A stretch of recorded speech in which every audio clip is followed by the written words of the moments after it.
This video is for instructional use only. Some of the techniques in this video might be unorthodox and dangerous. The viewer proceeds to use the techniques in this video at their own risk and does not hold the producer of this video, Twoloosebricks, responsible for any damages. Ever wondered about that speed regulator that drives the trains around? And how you can get a little more juice out of it? Or if yours warms up and gets hot, how can you prevent that? Well, we sort of have an answer here. It's a quick modification that has to be done to it. I'm going to show you how it's done. Okay, so the modified one has an extra capacitor added across the 22 microfarad. It's an 8200 microfarad at 16 volts. And he's using 1N5406 diodes times 4. 1N, what was it? 5406. 5406. That's the 4 times 4. That's replacing D3, D4, D5, and D6. Okay. And can you get a reading on that? What size is it? Yes, that is a 8200 microfarad. UF. And he rated at 16 volts. And that's just paralleled right off the other capacitor. Okay. Goes right off to the. I'll double check that. The regulator. I got that. Is an LM350. Yeah. Now I don't know what the original one is. I'll have to double check on it. It may very well be an LM350 already there.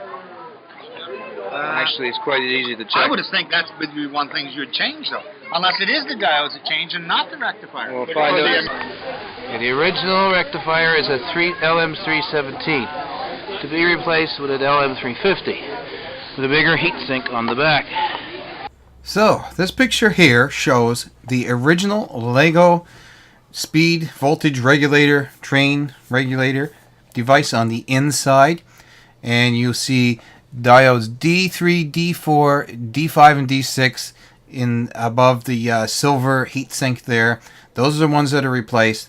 The big capacitor down below, that is what the other capacitor is paralleled off of, which what I mean by paralleled is positive to positive and negative to negative, as you see right there, in the red being the positive and green being the negative.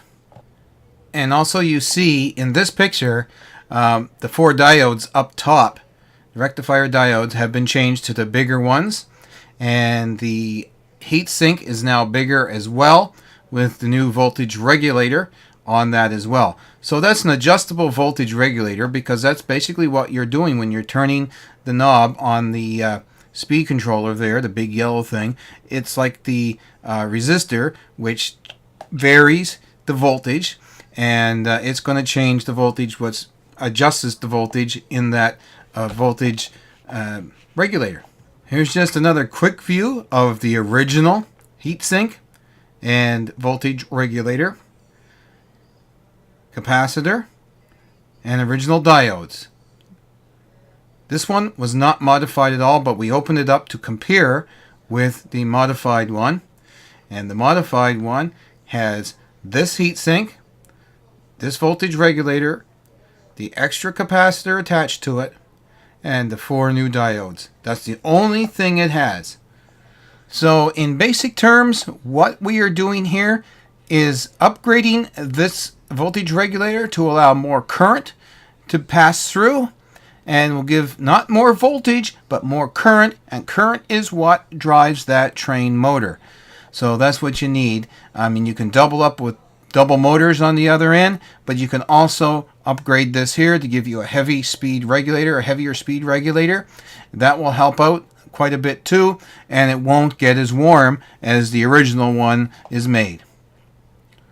Lawrence and I did this video many years ago. It was a quick on-the-spot thing, and I'd like to thank Lawrence for that.